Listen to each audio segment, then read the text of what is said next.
Good morning students, ये आपका part 2 video इस चैप्टर का। पार्ट 2 वीडियो में हम लोग चैप्टर पढ़ रहे हैं अभी लिमिट यानी कि सीमा, फलन की सीमा के बारे में हम लोग पढ़ रहे थे। तो पिछले पार्ट में मैंने लिमिट की सीमा के ऊपर 2-3 एग्जाम्पल लेके आपको डिस्कस किया था। अब चलिए इसको हम लोग परिभाषित करते हैं, इसकी परिभाषा किस तरह से दी जा सकती है उसको समझते हैं। हमने देखा था पिछले पार्ट में एक एग्जाम्पल लिया था एफ एक्स बराबर x² - 4 और y में x - 2, यहाँ लिखा था x नॉट इक्वल टू 2 के लिए यह परिभाषित है। ठीक है, अच्छा अगर इसको हम लोग ऐसे लिखें x² - 2 का स्क्वायर y में x - 2, तो ऊपर एक बार माइनस में प्लस में हो जाएगा ना, x - 2 और x + 2। यहाँ फॉर्मूला लग गया a² - b² का, तो ये कट जाएगा। एफ एक्स का वैल्यू यहाँ से क्या आ जाएगा x + 2। एफ एक्स का वैल्यू क्या आ गया x + 2 आ गया। एफ एक्स का वैल्यू x + 2 आ गया। तो अब यहाँ पे हमने एक चार्ट लिया था, आपको याद होना चाहिए, यहाँ पे चार्ट लिया था। और चूंकि आपका कह रहा है क्वेश्चन में कि x जो है 2 के बराबर नहीं है, 2 के बराबर नहीं है यानी कि वह 2 से छोटा होगा या 2 से बड़ा होगा, यही ना हो सकता है। तो हम लोग इस पे आपको बताए हुए थे कि जब हमने x का वैल्यू 2 से छोटा लेके चलते हैं, ठीक है, और यहाँ एफ एक्स का वैल्यू देते हैं, तो अगर हम x की जगह यहाँ 2 से छोटा यानी मान लो 1.99 रखें, 2 से छोटा है ना, तो यहाँ रखोगे तो आ जाएगा 3.99। अगर हम ले ले 1.999 तो यहाँ से आ जाएगा 3.999, और रखें 1.9999 और यहाँ रखेंगे तो आ जाएगा आपका 3.9999। अगर यहाँ पे रखें 1.9999, ठीक है, तो यहाँ पे आ जाएगा आपका 3.99999। इसी ये तो लेफ्ट तरफ से हो गया, यानी कि x 2 से छोटा है, तो मैंने आपको बताया था ना ऐसे, ये -∞ हुआ, इधर +∞ हुआ। ठीक है, यहाँ पे कहीं 2 होगा। हम लोग x का वैल्यू जैसे ही 2 के नजदीक जाते जा रहे हैं, जितना ही 2 के नजदीक जा रहे हैं, देख लो जैसे जैसे 2 के नजदीक जा रहे हैं, एफ एक्स का भी एक वैल्यू आ रहा है, वो देख रहे हैं ना, ये सब 4 के नियरेस्ट हो रहा है। जैसे जैसे x का वैल्यू हम लोग बढ़ते जा रहे हैं, यहाँ एफ एक्स का भी वैल्यू 4 की ओर बढ़ते जा रहा है। ठीक है, तो मैं बताया था आपको यही 4 जो होगा इस फलन की सीमा कहलाती थी x बराबर 2 के लिए, x टेंड्स टू 2 के लिए ये 4 जो है इस फलन की सीमा कहलाती थी। तो इसको हम कैसे परिभाषित कर सकते हैं, तो यहाँ हम लोग एक परिभाषा बना सकते हैं कि संख्या L फॉर मान लो वो कोई सीमा होगी, L को फलन f का x बराबर x टेंड्स टू 2 पर सीमा कहते हैं। x टेंड्स टू 2 का मतलब है कि x जो है 2 के बराबर है या 2 के निकटतम है। तो अगर हम लोग यहाँ पे L लिए हैं, हम चाहे तो यहाँ पे कोई कांस्टेंट ले सकते हैं, कोई भी कांस्टेंट, जरूरी तो है कि 2 रहे, आप a भी ले सकते हो। तो मान लेते हैं x टेंड्स टू a पर, a पर का मतलब क्या है कि x a के निकटतम है, a के इक्वल नहीं है, a के निकटतम है, a की ओर अग्रसर है, लेकिन a नहीं है। तो x टेंड्स टू a पर इस L को फंक्शन f की सीमा कब कहेंगे कि हम लोग जब जैसे जैसे x a के निकटतम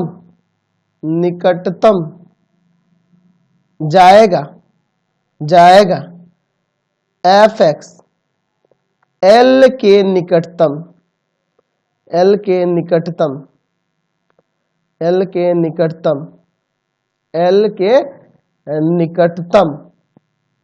होते जाएगा। समझ गया ना, तभी हम L को इस फंक्शन f में x टेंड्स टू 2 के लिए उसकी सीमा कहेंगे। ठीक है, समझ में आया? तो सीमा का मतलब क्या है, यहां से हमको मतलब पता चल गया, पूरी तरह से डिफिनीशन से समझ में आ गया। तो यहाँ पे हम लोग क्या देख रहे हैं कि जैसे जैसे x का वैल्यू 2 के निकट चलते जा रहा है, या एफ एक्स का वैल्यू भी 4 के निकट होते जा रहा है। तो वही मैंने यहाँ पे लिखा है कि संख्या L को फलन f का x टेंड्स टू a पर सीमा कहते हैं। L को सीमा कहेंगे कब, जैसे जैसे हम लोग x का वैल्यू a के निकट जाएंगे, एफ एक्स भी L के निकट होते जाएगा।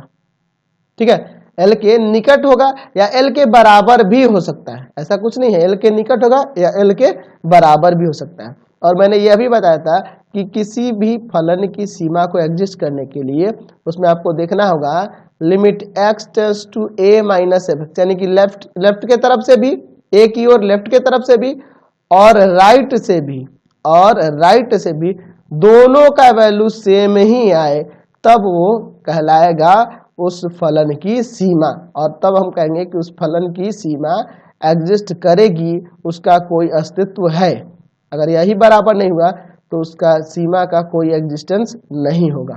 अब देखिए कुछ लिमिट से रिलेटेड कुछ फॉर्मूले हैं जो एक्सरसाइज में हम लोग यूज करने वाले हैं, तो उसको जान लेना जरूरी है। ठीक है, चलिए तो हम लोग उसको देख लेते हैं जिसका हम लोग जनरली यूज करने वाले हैं कुछ फॉर्मूले का। ठीक है, अच्छा यहाँ पे हम लोग मान लेते हैं कि हमारे पास दो फंक्शन है, एक फंक्शन एफ और जी मान लेते हैं। ठीक है, एक मानते हैं और उसका लिमिट निकालते हैं। एक्स टेंस टू ए पर कोई फंक्शन एफ एक्स है जिसका लिमिट जो है कुछ मान लो यार एल मान लो। ठीक है, और एक और फंक्शन है जी एक्स जिसका भी लिमिट जो है एक्स टेंस टू ए पर जी एक्स का लिमिट जो है यहाँ पे एम मान लेते हैं, यानी कि दोनों का लिमिट जो है एग्जिस्ट कर रहा है। दोनों फंक्शन का लिमिट जो है यहाँ x टेंस टू a के लिए एग्जिस्ट कर रहा है, इसका l है इसका m है, ये मान लिए हैं। ठीक है, तो ये एग्जिस्ट कर रहा है तब उससे संबंधित कुछ फॉर्मूले हैं। अगर एग्जिस्ट नहीं करेगा तो फॉर्मूले का की यूज ही नहीं है। ये दोनों एग्जिस्ट करेगा यानी कि दोनों का कोई ना कोई वैल्यू होगा, तभी ना हम लोग यहाँ पे कोई आइडेंटिटी या कोई भी फॉर्मूला लगाएंगे। चलिए तो ये ध्यान रखना है, ये दोनों एग्जिस्ट करने पर ही उसके लिए ही ये फॉर्मूले यूज होंगे। जैसे बात करते हैं limit of x tends to a पे किसका F X plus G X का, तो इसको हम चाहें तो इस तरह से भी लिख सकते हैं, limit x tends to a F X और plus limit x tends to a G X, यानी कि दोनों को अलग अलग डिस्ट्रीब्यूट करिए। एक बार लिमिट इसके साथ लग गया, एक बार इसके साथ लग गया। उसी तरह से दूसरा हो जाएगा limit x tends to a F X minus G X के लिए, तो माइनस है तो यहाँ भी अलग अलग कर देंगे। Limit x tends to a F X minus limit x tends to a G X, समझ गए ना। चलिए तीसरा देखते हैं, तीसरा limit x tends to a F X into में जी एक्स, क्या हो जाएगा इंटू में कर देंगे अलग अलग, मतलब ये डिस्ट्रीब्यूट कर दे। आप देखिए इसका प्रूफ आपको अभी नहीं समझना है, आगे चलना ना ग्रेजुएशन पार्ट 1 में मैं आपको समझाऊंगा। F X into limit X tends to A G X, समझ रहा है। बस आप यही जान लो कि इसमें अलग अलग कर दे रहे हैं, एक बार इसके साथ लिमिट लग जा रहा है, एक बार इसके साथ लग जा रहा है ना। चलिए अगला देखो 4 number, limit X tends to A हम लोग निकाल लेते हैं F X by G X, तो ऐसे रहेगा तो अलग अलग कर देंगे। Limit X tends to A F X और बाई में limit X tends to A G X, समझ गए ना। अलग अलग यहाँ भी कर दिए, मतलब लिमिट जो है इनटू में हो, माइनस में हो, डिवाइड में हो, आप सिर्फ उसमें अलग अलग ऐसे लिमिट कर देना। जितने भी फंक्शन होंगे सब में अलग अलग लिमिट लगा सकते हैं। अच्छा अगला हो जाएगा limit x tends to a, मान लेते हैं किसी कांस्टेंट के साथ है एफ एक्स, तो हम लोग इसको कांस्टेंट को चाहे तो इस बाहर भी निकाल सकते हैं, यानी k into limit x tends to a F X, ऐसे भी लिख सकते हैं। ठीक है, अगला हो जाएगा आपका limit x tends to a, मान लो दिया है एफ एक्स फंक्शन और इसके पावर में दूसरा फंक्शन जी एक्स, तो यहाँ पे भी लिमिट आप अलग अलग कर सकते हैं। Limit x tends to a F X और पावर में, इसके पावर में यहाँ पे भी लिमिट लगा दो, limit x tends to a G X, यानी कि कहीं भी हो लिमिट, कहीं भी हो आप ऐसे कर सकते हो। ठीक है, और भी बन सकता है कि limit x tends to a आप मान लेते हैं यहाँ पे log एफ एक्स, तो ऐसा नहीं है, log को ऐसे करके और इसके अंदर भी आप लिमिट ले जा सकते हैं। ठीक है, तो इस फॉर्मूले का तो कोई जरूरत नहीं पड़ने वाला है, ज्यादा जरूरी इसके ऊपर के ही सारे फॉर्मूले हैं। तो समझ में आ गया ये कैसे हम लोग यूज कर रहे हैं, इसका कोई दिक्कत नहीं होने वाली है। चलिए और भी ऐसे बन सकता है, और आपका क्या हो सकता है, एक और हो सकता है यहाँ पे 7 नंबर ले लेते, 8 नंबर ना, ये तो 7 था, 8 नंबर कांस्टेंट का लिमिट, कांस्टेंट फंक्शन का जो लिमिट होता है ना वही हो जाता है, ये आप ध्यान रखेंगे। ठीक है, चलिए अब देखो ये भी याद रखना कि अगर लिमिट में दिया हुआ है x tends to A F X plus G X, कह रहा है कि ये दो फंक्शन का सम वाला जो फंक्शन है और उसका जो लिमिट हम लोग निकाल रहे हैं वह एग्जिस्ट कर रहा है, तो ऐसा जरूरी नहीं है कि एफ एक्स और जी एक्स भी अलग अलग एग्जिस्ट करेगा। ऐसे नहीं कह सकते कि एफ एक्स और जी एक्स एग्जिस्ट करेगा, मतलब कर भी सकता है और नहीं भी कर सकता है। यानी कि दो लिमिट का सम अगर एग्जिस्ट कर रहा है तो जरूरी नहीं है कि एफ एक्स और जी एक्स एग्जिस्ट करे। ठीक है, ध्यान रखना। लेकिन अगर एफ एक्स और जी एक्स दोनों एग्जिस्ट कर रहा है, यानी इसका कुछ लिमिट हो रहा है, इस फंक्शन का लिमिट एक्स टेंस टू ए पर कुछ हो रहा है, तो उनके सम का भी लिमिट एग्जिस्ट करेगा। लेकिन यह अगर एग्जिस्ट कर रहा है तो जरूरी नहीं है कि ये एग्जिस्ट करे। उसी तरह प्रोडक्ट में भी कि लिमिट एक्स टेंस टू ए के लिए एफ एक्स इंटू जी एक्स दिया हो, तो यहाँ कहता है कि एफ एक्स इंटू जी एक्स ये एग्जिस्ट कर रहा है, एफ एक्स इंटू जी एक्स का लिमिट एग्जिस्ट कर रहा है एक्स टेंस टू ए के लिए, लेकिन जरूरी नहीं है कि एफ एक्स और जी एक्स भी एग्जिस्ट करे। ये दोनों एग्जिस्ट करेंगे तो इनका प्रोडक्ट भी एग्जिस्ट करेगा, लेकिन ये प्रोडक्ट एग्जिस्ट करेगा तो जरूरी नहीं है कि ये दोनों एग्जिस्ट करे। चलिए अब हम लोग सीमा से आधारित यानी कि लिमिट से आधारित कुछ थ्योरम है उनको समझते हैं। यहाँ पे लिए हैं एक फंक्शन एफ एक्स बराबर सी, कॉन्स्टेंट फंक्शन है, सी एक अचर है। तो अगर हम लोग इसकी सीमा निकालना चाहिए किसी भी वैल्यू के लिए, मान लो हम लोग कहते हैं एक्स टेंस टू ए पर, एक्स टेंस टू ए पर, तो यहाँ एफ एक्स का वैल्यू आपका सी ही होगा, क्योंकि आप एक्स की जगह कुछ भी पुट करोगे या कांस्टेंट फंक्शन है तो वही आ जाएगा। यानी कि यहाँ आप आपके सीमा के डेफिनेशन से लिख सकते हैं कि लिमिट एक्स टेंस टू ए के लिए एफ एक्स का वैल्यू क्या होगा, सी होगा, क्योंकि सी खुद ही आपका एक कांस्टेंट फंक्शन है, कांस्टेंट फंक्शन है। और अभी मैंने बताया था कि हर एक कांस्टेंट का लिमिट वही हो जाता है, बताया था ना आपको। प्रमेय 2 देखिए, कह रहा है यदि एफ एक्स बराबर एक फंक्शन या पॉलिनोमियल फंक्शन एक बहुपद इस फॉर्म में है तो हमें इसका लिमिट निकालना है एक्स टेंस टू ए के लिए, जो ये होगा हमें प्रूव करके दिखाना है, और वो एफ ए के इक्वल होगा। तो अगर आप एफ ए की वैल्यू की बात करोगे तो एफ ए का वैल्यू यहाँ पे क्या होगा, जहाँ जहाँ एक्स है वहाँ वहाँ ए रख दोगे, यानी कि हो जाएगा A zero plus A one A plus A two A square plus dot dot dot कहाँ तक चला जाएगा, ए एन ए का पावर एन तक। अगर यहाँ पे ए रखे तो ही ना आएगा। चलिए अब हम लोग इसका लेते हैं L H S, limit X tends to A F X के लिए, limit X tends to A F X का वैल्यू क्या है, यही ना है, तो यहाँ रख देते हैं A zero A one X A two X square dot dot dot A N A का पावर एन। अगर आप एक्स का पावर एन, एक्स का पावर एन, यानी एक्स की जगह अगर यहाँ ए पुट करेंगे तो इसका रियल ही ना वैल्यू मिलेगा, है ना, वो रियल ही वैल्यू मिलेगा, यानी कि वही इसकी लिमिट की सीमा होगी, वही इसका लिमिट होगा इस फंक्शन के लिए, वही इसका लिमिट होगा। तो आप ए सीधे पुट करो तो हो जाएगा A zero A one A plus A two A square dot dot dot A N A का पावर एन, यही ना आएगा। तो देख रहे हैं ना, हमने दिखा दिया ये इक्वल हो जा रहा है, यानी कि देयरफॉर आप कह सकते हैं कि limit of X tends to A F X equal to A zero A one A two A square dot dot dot A N A का power N equal to F A, और यही value F A का ही ना है। देख रहे हैं, समझ में आ गया। चलते आगे, चलिए अगला देखते हैं थ्योरम थर्ड जो देखते हैं। यदि एफ एक्स बराबर दिया है जी एक्स बाई एच एक्स, कोई परिमेय व्यंजक है, कोई परिमेय फलन के रूप में है जहाँ जी एक्स तथा एच एक्स एक्स में बहुपद है, ठीक है। और यहाँ कह रहा है H A not equal to zero, यानी डिनोमिनेटर में अगर एच ए का वैल्यू जीरो हो जाएगा तो यहाँ परिभाषित ना हो जाएगा ए पर। चलिए तो ये नॉट इक्वल टू जीरो हो रहा है, तो हमें दिखाना है कि limit of X tense, limit इसका एफ एक्स का एक्स टेंस टू ए के लिए जी ए बाई एच ए होगा, ठीक है। इसको हमें प्रूव करना है। चलो तो हम लोग यहाँ पे एल एच एस लेते हैं। एल एच एस में दिया है कि limit X tends to A F X, ठीक है। अच्छा एफ एक्स का वैल्यू यही ना है, यहाँ लगा सकता है limit X tends to A F X का वैल्यू क्या होगा, जी एक्स बाई में एच एक्स, ये ना होगा। अच्छा आपको बताया था कि अलग अलग इसमें लिमिट लगाया जा सकता है, तो ऊपर भी लिमिट लगा दो और नीचे भी लिमिट लगा दो, इस तरह से हम लोग इसको लिख सकते हैं ना। चलो अब इसके बाद आपका क्या हो जाएगा, यहाँ पे तो x की जगह यहाँ पुट करोगे a, तो इसका वैल्यू हो जाएगा जी ए और इसका हो जाएगा एच ए।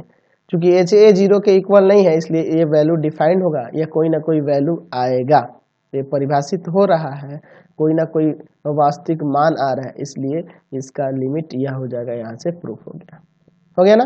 चलिए अगला क्वेश्चन देख, अगला प्रमेय नेक्स्ट थ्योरम आपका आ गया है, कुछ इंटरेस्टिंग थ्योरम जिसे कहते हैं सैंडविच थ्योरम या पिंचिंग थ्योरम।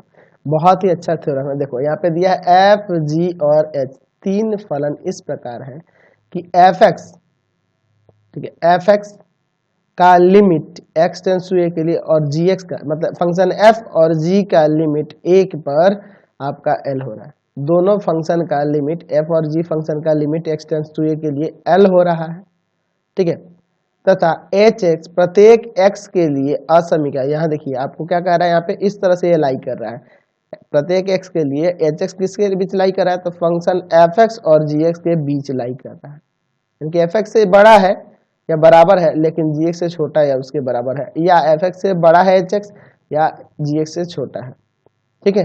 तो इसके लिए यानी कि यहाँ देख रहे हैं ना, इस आपको ग्राफ से भी पता चल रहा है, यहाँ पे देखो जी एक्स फंक्शन है ये और नीचे वाला एच एक्स है और इसके बीच में यह लाई कर रहा है कौन, एच एक्स, देख रहे हैं ना, इससे भी पता चल रहा है और एक ग्राफ से भी पता चल रहा है।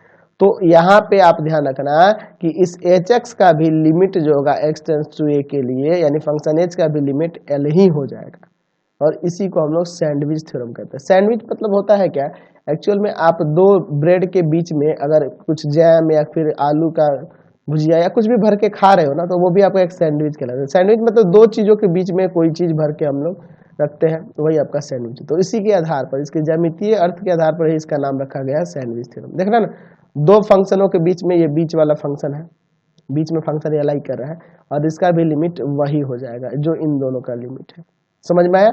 और एक्स टेंस टू ए के लिए यानी कि सेम वैल्यू के लिए, सेम वैल्यू के लिए तीनों फंक्शन का लिमिट वही हो जाएगा जब एच एक्स लाई करेगा दोनों फंक्शन के बीच में, फंक्शन एच जो लाई करेगा एफ और जी के बीच में लाई करेगा तब, समझ गए।